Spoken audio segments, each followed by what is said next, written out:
speaking on this amendment. I appreciate the concern and the interest and the effort that the senator from Illinois has gone to on this bill.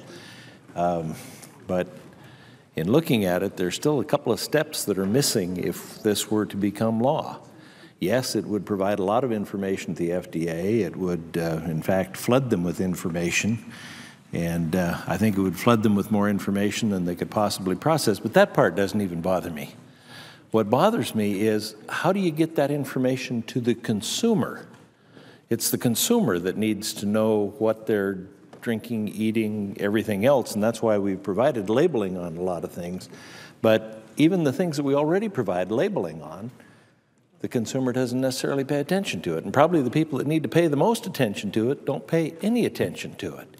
And so just making this information available to the FDA doesn't get it to the point where the consumer can know. And of course, anytime we start talking in this area, people get really worried about the amount of regulation that we put on things that they consider to be very important to them and to do no harm.